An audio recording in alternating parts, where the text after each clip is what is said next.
I was 35 and healthy until I was diagnosed with ovarian cancer. 2 years ago, Sherry Pollux was feeling off. She was super bloated, looked like I was 3 months pregnant, she remembers, and had extreme abdominal pain. Know when something doesn't feel right, she says. I just knew something was really wrong. Like any health-conscious woman, she went to her primary care physician and was referred to an OB-GYN. The conclusion of an ultrasound: benign ovarian cysts. Nothing more. Unfortunately, the doctors were wrong. Sherry's pain worsened to debilitating pelvic woes. So just before jetting off on vacation, she called a family friend, a gastrosurgeon, and asked for a carot scan. When the results came in, the doctor told Sherry to come in immediately and to bring her family. The scan revealed tumors all over her pelvic area and abdomen. Sherry was diagnosed with ovarian cancer, specifically stage II primary peritoneal carcinoma. When someone tells you something scary like that, that moment is forever ingrained in your head, she says. Was in shock. I was 35 and perfectly healthy with no family history of ovarian cancer. Sherry's boyfriend, NASCAR driver Martin Truex Jr., and her mother broke down in tears. Her response? Said to the doctor, "What do I need to do to beat this?" She says. In that moment, I was in survival mode. Sherry's doctor urged her to get to a major medical center, asked if she didn't, she could be dead by Christmas. It was August 7. A road to recovery. 5 days post-diagnosis, Sherry underwent a grueling 7-hour debulking surgery, where a gynecologic oncology surgeon removes as much of the malignant tumors as possible, enhancing the effectiveness of chemotherapy, which Sherry would need 17 months of. Starting chemo a month after that kind of a procedure was tough, especially considering it was pumped through her belly. Felt like my body was just recovering from the surgery, and then they wanted to hit me with 8 hours of toxic chemicals once a week, says Sherry. Was emotionally and physically exhausted. Sherry lost her taste buds, her appetite, 27 pounds of healthy weight, her eyebrows, eyelashes, and hair. But as she puts it, don't get a reprieve when you're fighting a deadly disease, she says. Just dig in and do it. You want to live so bad. A long-time advocate of pediatric cancer through the Martin Truex Jr. Foundation, she also felt the need to fight for the children. What a hypocrite I would be if I had spent all these years teaching my cancer kids to fight and then didn't try to beat it myself, she says. So she fought. The aftermath. After major surgery and almost a year and a half of chemo, today, years later, Sherry says she's lucky, she's cancer-free or now.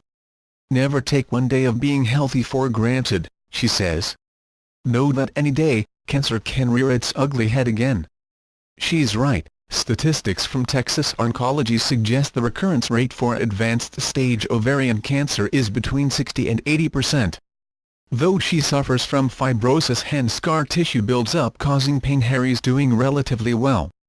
Had to change some of the things I was doing physically, she says. Because of the scar tissue, once normal runs are now too painful, so she's taken up yoga and pilates and walks 3 miles a day. These are small changes in the scheme of things.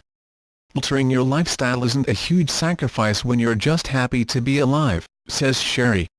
Of course, emotionally, it's been hard. It is tough to know that I couldn't have kids, she says. Sherry's surgery included a complete hysterectomy. But out of struggle comes a bright side. Notice the sky is bluer and the grass is greener, she says. Wake up each day grateful to be there to make memories with family and friends. And you have a newfound purpose to educate other women about your experience so they don't have to go through what you've been through. A new mission. Since her diagnosis and treatment, Sherry started the site SHERRYSTRONG.org resource to empower women to know their bodies and recognize symptoms of ovarian cancer. Have to be your own advocate for your health, she says. Had I not called our family friend and told him how much pain I was in the day, I wouldn't be here today. Only you know your body best. And sometimes you need to be the one to demand a test or ask questions. Sherry is passionate about educating people on the options you have if, one day, you're faced with a cancer scare.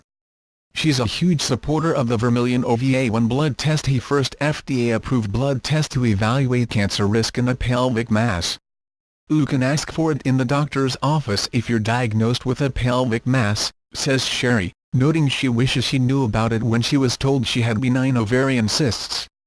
OVA1 results help ID cancer risk and guide next steps aiming toward a gynecologic oncology surgeon if you're at high risk for cancer. If you have a pelvic mass, you can also take a quiz at knowpelvicmass.com to learn about your risk. Family history plays a huge role in knowing disease risk, too. While Sherry wasn't at risk due to family history, if you are, testing for the BRCA1 or BRCA2 gene mutation can help you know where you stand. Knowledge is power, says Sherry. We can't change the survival statistics until we teach women what to look for and what to ask for. While ovarian cancer may be rare, the number is still significant. More than 22,000 women are diagnosed every year, and more than 14,000 women die from the disease, according to the American Cancer Society. And as Sherry says, that is the definition of rare when it's your sister, daughter, or mother,